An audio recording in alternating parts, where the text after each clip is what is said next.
Put that down.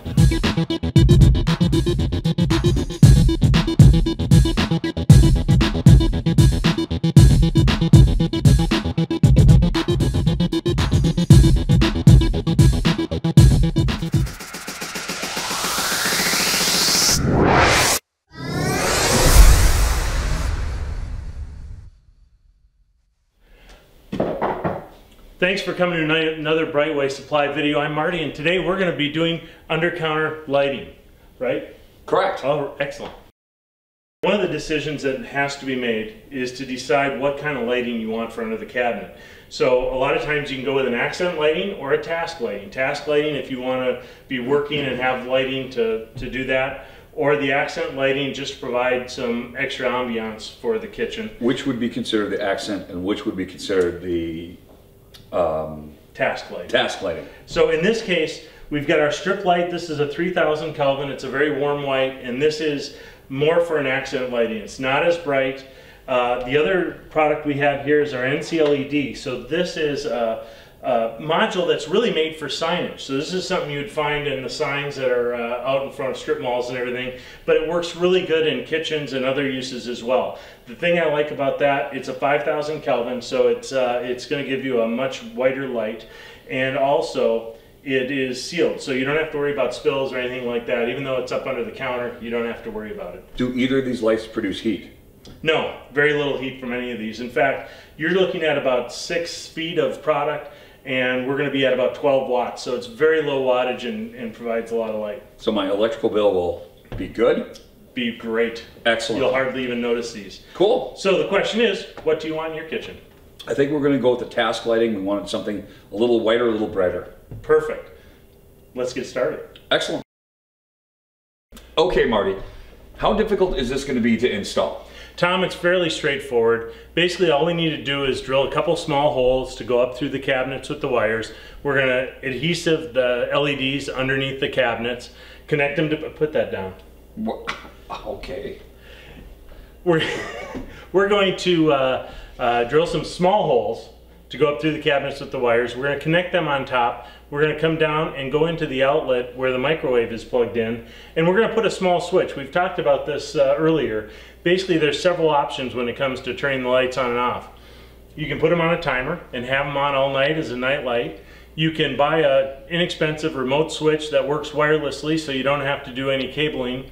Or, as we're going to do, you can put in a little low voltage switch right up underneath the cabinet to make it easy to turn them on and off. Will this be a plug-in or is this a direct hardwire?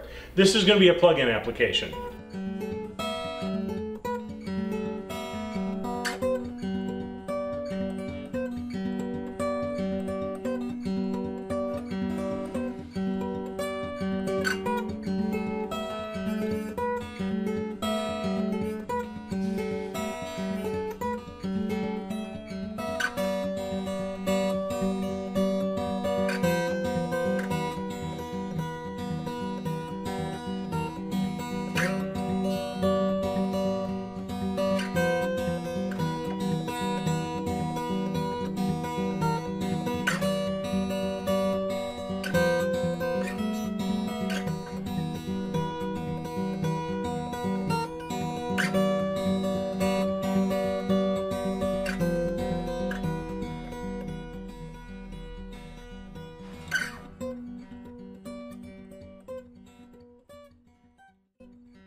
Here is a wiring diagram of our installation.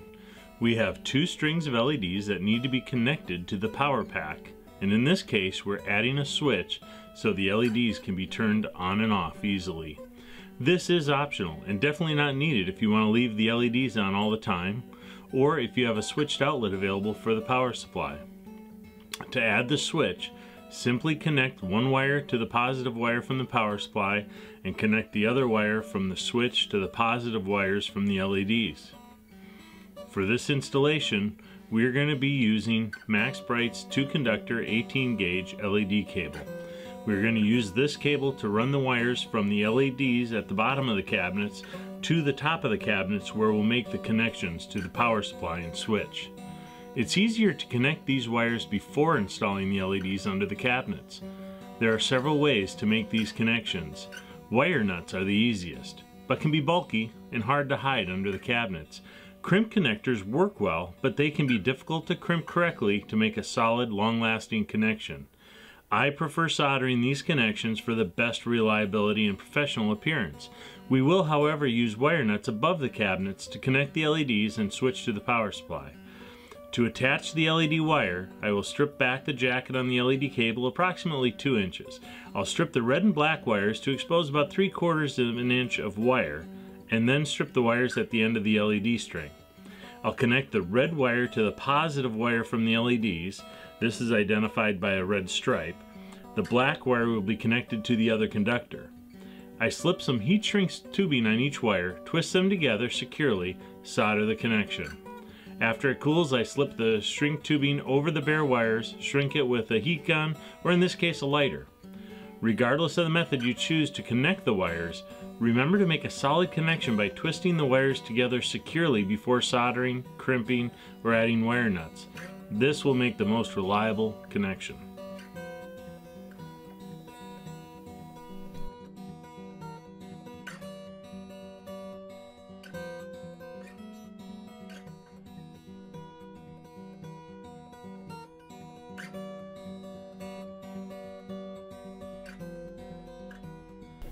Alright, so we've soldered our wires and crimped them onto the LEDs and the switches. Now we're going to go ahead and fish the wires through our cabinets to the top, where we're going to make our connections, and then we should be able to plug it in, turn it on.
Alright, now that we've got our wires run and connected, all we have left to do is put up the LEDs. The LEDs come with a 3M VHB adhesive on the back, and we'll clean the cupboard up a little bit and we'll stick them up and we'll be ready to go.